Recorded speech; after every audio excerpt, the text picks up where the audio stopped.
I think self-care is great.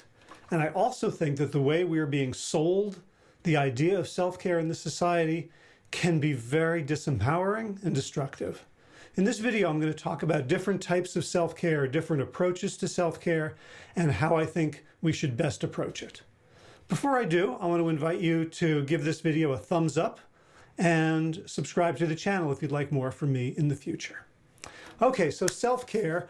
When you think about self-care, what's the metaphor that comes to mind? The one that everybody uses in these articles and videos and all that. It's put on your own oxygen mask before you help anybody else, right? And there's a lot of sense to that.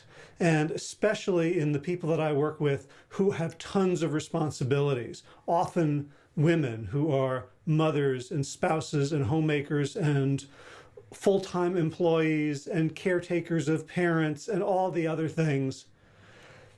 Yeah, they can easily become so worn out, so stretched thin, so overwhelmed that they feel like their care of others is degraded because they're not taking care of themselves. So there's absolute truth to this. I'm not knocking it. What I want to point out, though, is when do the oxygen masks actually fall in an airplane? They fall when cabin pressure drops, when something's gone wrong. If you're in an airplane and the oxygen mask all fell from the ceiling, would you think, oh, okay, this is fine? Or would you, like, somewhere in your mind freak out, like, oh my God, what is happening? Are we going to live?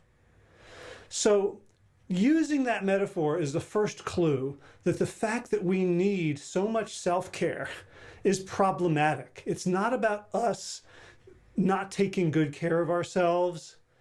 It's about a society, a culture that we're living in that demands our every last ounce of attention and energy and focus to be spent somewhere else, and then moralizes and chastises us about, well, you've got to take time for yourself.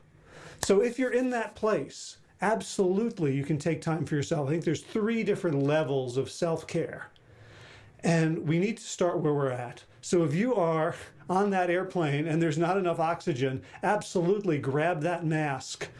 Do it in the way that people are saying. Survival is the first level. We need self-care for survival. The second level of self-care, which we should try to get to as soon as we can, is self-care for strength, for renewal, for growth. So that might be taking time for meditation, taking time to lift some weights, to go for a run, to challenge ourselves physically, to read a hard book, to explore a challenging topic, to take up a new hobby, something that forces us to grow our dendrites and synapses of our brain, to challenge us to become more. But there's a third level that I think is the most important of all, which is self-care to regenerate our energy to go out into the world and change it so that we are not all single atoms fighting each other, competing for scraps. And so we're so tired by the end of the day that every day feels like an airplane where the oxygen masks have fallen from the ceiling. How can we contribute to healing the world, to healing our society, to creating communities, to creating support structures, even now, even in a pandemic, even with social distancing, even with lockdowns?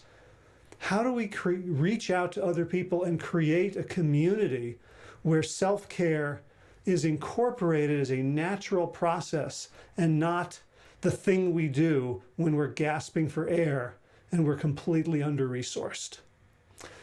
So I want you to think about it, and I don't want you to feel guilty for any level of self-care that you take. Survival is important, but there's something wrong with a society that tells us again and again to put on our oxygen masks. Think about it. Let me know what you think in the comments. Again, like and subscribe. Have a great day.